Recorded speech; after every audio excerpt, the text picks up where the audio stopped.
Most people who watched the news this week saw 5 separate stories. A Trump-Xi summit in one place, a Russian missile barrage in another, a Netanyahu plane that took off and quietly disappeared from public flight tracking, a fuel rationing announcement out of New Delhi, and a Federal Reserve confirmation hearing in Washington. 5 stories, 5 news cycles, 5 separate headlines that scrolled across your screen and then disappeared by Monday morning. I am going to tell you they were not 5 stories. They were one story, told in 5 different languages by 5 different leaders on 5 different continents, and every single one of them was a signal flare about the next 20 years. What I see in this past week is not a busy news cycle. What I see is a synchronized posture. 5 governments quietly committing to the world they expect to exist in 2046. 5 governments betting their own legitimacy on a future the rest of us have not yet noticed is being built. And here is the part most analysts will miss entirely. The moves do not contradict each other. They confirm each other. Trump's handshake in that room is connected to a missile salvo across Ukraine. Modi's fuel decision is connected to a Federal Reserve appointment. Netanyahu's unannounced flight is the thread that ties 3 of them together. Once you see the pattern, you cannot unsee it. That is the danger of pattern recognition. That is also its power. There is a framework for weeks like this one, and it has a name. The F3 framework. 3 F's footprint. What each leader physically did, where they went, what they signed. Fingerprint. What was unusual about how they did it, the deviation from their own past pattern. Forecast. What the combination tells you about the world they are betting on 20 years from now. Run all 5 leaders through that same 3-step screen, and the pattern is not random. It is a settlement. A quiet, distributed, multipolar settlement of the old American-led order being written in real time on 5 different stages by 5 different actors who are not coordinating. And that is exactly what makes it real. The anchor number for everything that follows. 728 projectiles. That is what Russia launched in a single coordinated attack on Ukraine in November 2025, according to figures published by the Ukrainian Air Force. More projectiles in one night than the entire Iraqi Air Force possessed at the start of the 2003 invasion. Hold that number. Start with the meeting most people watched. Trump and Xi, face-to-face, late October 2025, in Busan, South Korea. The cameras saw a handshake. The cameras saw a trade truce. Trump walked out calling it historic in the maximalist register he reserves for foreign policy wins. But here is the footprint, and here is the fingerprint. Footprint. Xi did not travel to Washington. Trump did not travel to Beijing. They met on the margins of an APEC summit in a third country, with Xi flying in for what amounted to a working session and flying out within hours. That is not a summit between equals. That is a meeting designed to look like a summit while signaling something very different. Fingerprint, Xi gave Trump a 1-year tariff pause. 1 year. Not the multi-year framework that ended the trade war in Trump's first term. The rare earth export framework, also 1 year. The soybean purchase, limited, defined, expiring. Trump walked out describing a victory. Xi walked out having committed to nothing past the 2026 American midterms. That is not concession. That is patience. Xi is buying 12 months at a discount. The question is, what does he think happens in month 13? And there is the move he made in the 48 hours before he flew to Busan that almost nobody noticed. Here is what Xi did in those 48 hours. And it is connected, directly, deliberately, in ways the State Department is still trying to decode, to a Russian missile barrage that hit Ukraine 4 nights later. 2 events, 5,000 miles apart, no announced coordination. But the timing is the signature. And once you see the signature, the entire week rearranges itself in front of you. Stay with me, because what comes next is the part nobody is connecting. In the 48 hours before Busan, Xi met with 2 delegations that did not make any Western headline. One was a high-level Russian economic team. The other was an Iranian foreign ministry representative.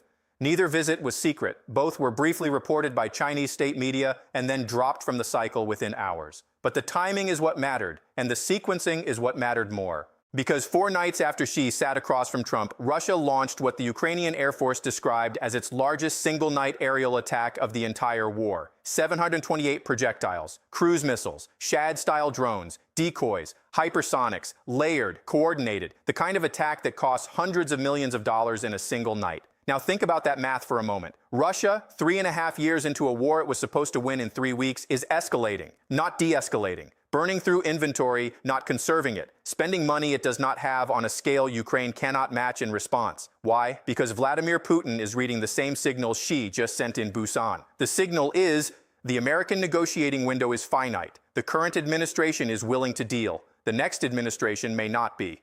The European patience for funding Ukraine is collapsing in real time, with budget fights in Germany, France, and the Netherlands all unresolved as of November 2025. Putin is not winning a war. Putin is racing a clock. That is the fingerprint.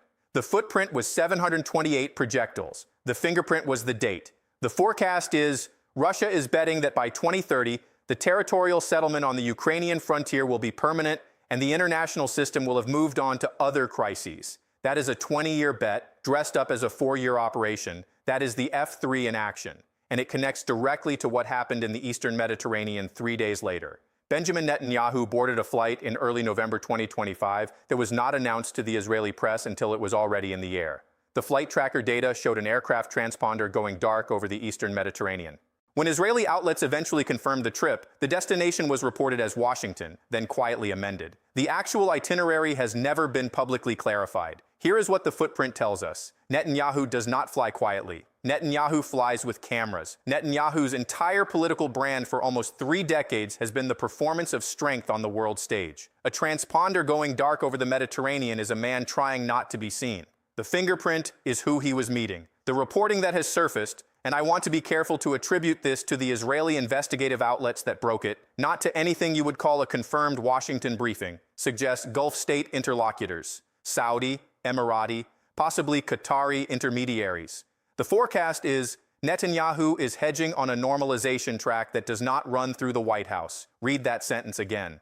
Because the Israeli Prime Minister, the closest American ally in the Middle East, just took a flight he tried to hide from cameras to negotiate something he no longer fully trusts the United States to deliver on his timeline.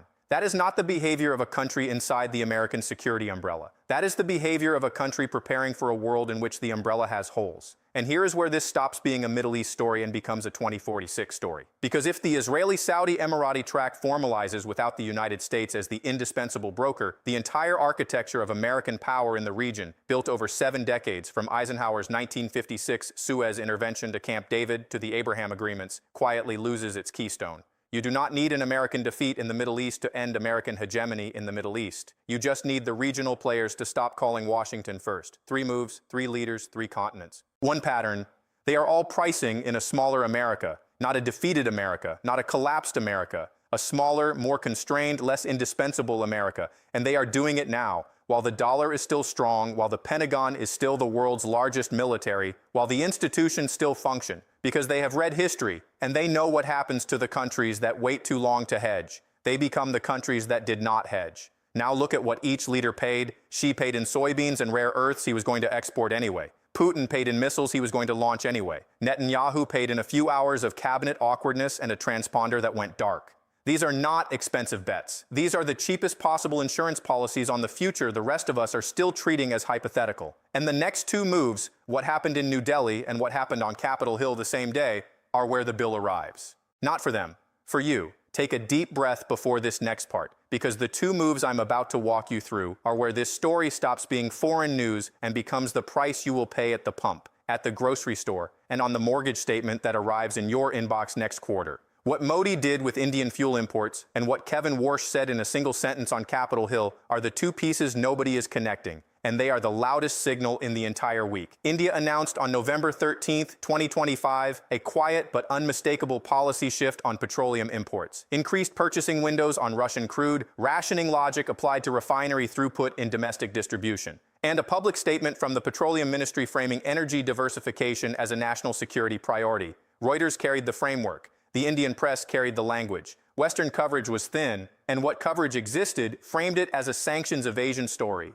That framing is wrong, or rather, it is 1/10 of the story. The footprint is energy diversification. The fingerprint is the timing. The forecast is something much larger than crude oil. Modi is not buying Russian crude because he loves Putin. Modi is buying Russian crude because the United States in 2025 is no longer the energy guarantor it was in 2005. American shale production has plateaued. The Strait of Hormuz remains a single choke point that, in any serious Iran-Israel-US scenario, closes for weeks.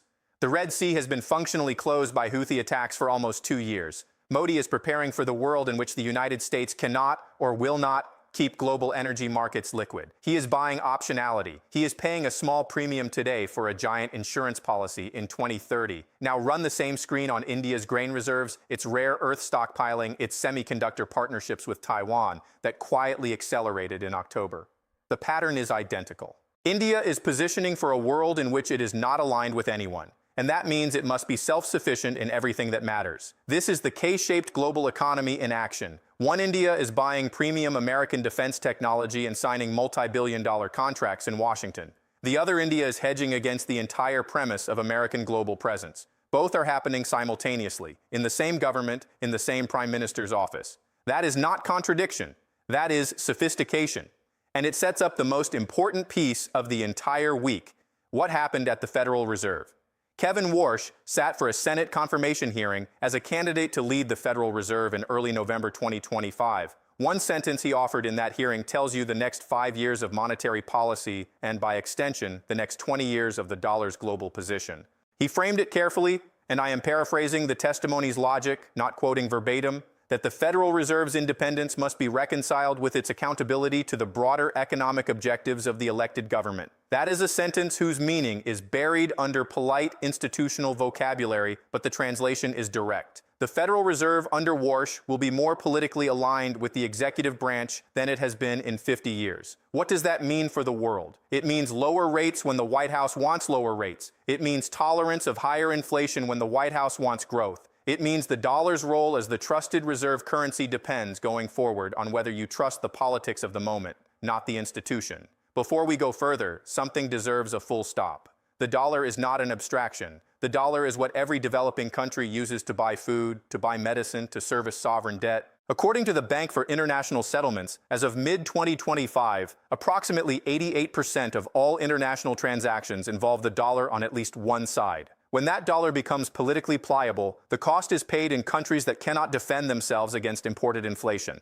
Real households, real grocery bills, real shortages of medicine in countries you will never hear named on the news. Those numbers, millions of people, not statistics, sit behind every policy choice this Federal Reserve will make. Now bring it all together. Xi buying time, Putin buying territory, Netanyahu buying optionality, Modi buying insurance, Warsh delivering a Federal Reserve the White House can use as a domestic political instrument. 5 moves, 1 signal.